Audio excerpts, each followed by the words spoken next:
안녕하세요. 국어역 강사 송영준입니다. 자, 이번 시간에는 문제 해결 흐름에 대해서 공부해 보도록 하겠습니다. 자, 우선 문제 상황이 글에 제시됐을 때 그에 해당하는 해결책이 나온다는 것은 너무나 자연스러운 생각이죠.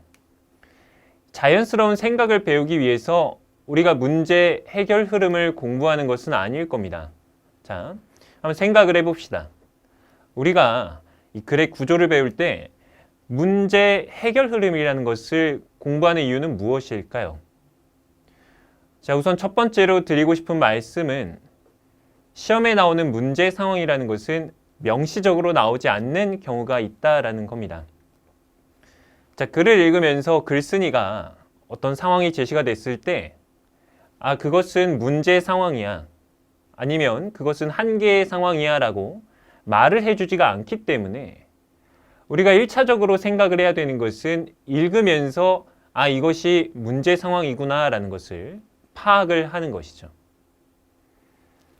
두 번째로 이 얘기를 좀 드리고 싶은데, 우리가 앞서 얘기했듯이 문제라는 것을 찾았습니다.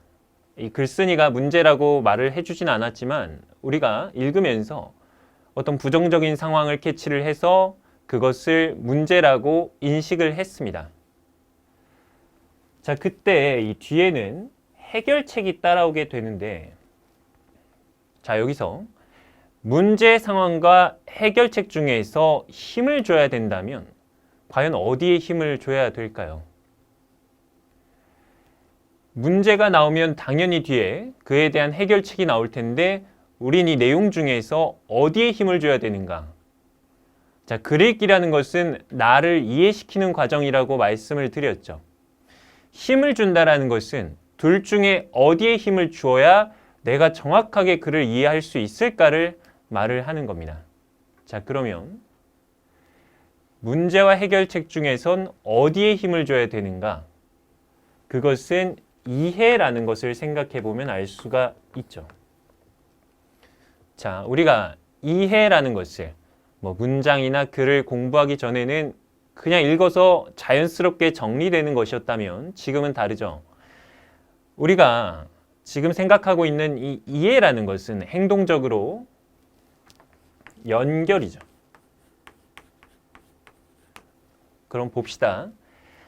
문제 해결 상황을 이해를 할 겁니다. 그 말은 문제와 해결에서 연결을 생각을 해야 되는데, 지금 이 화살표에도 표시를 했듯이 해결책이라는 것을 이해하는 가장 중요한, 그러니까 가장 좋은 방법은 바로 앞에 나온 이 문제랑 딱 연결을 하는 것이죠.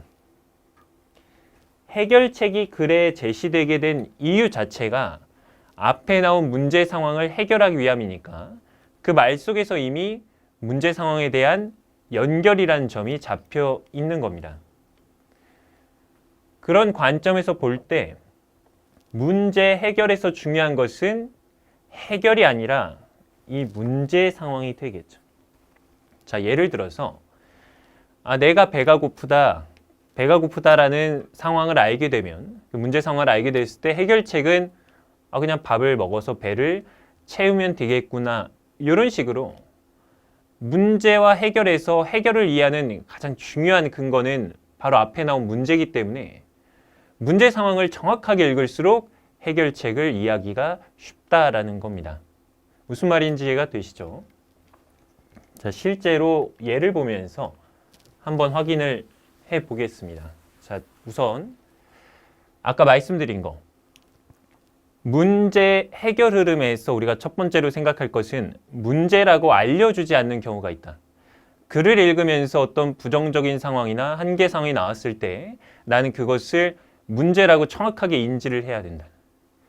두 번째는 뒤에 당연히 해결책이 나올 건데 우리한테 필요한 것은 그게 아니고, 글이라는 것은 나를 이해를 시키는 거니까 이해 관점에서 문제 상황을 정확하게 확인을 해주는 것이 뒤에 나온 해결책을 이해할 때 가장 중요한 부분이다. 그 두 가지를 생각하면서 이 글을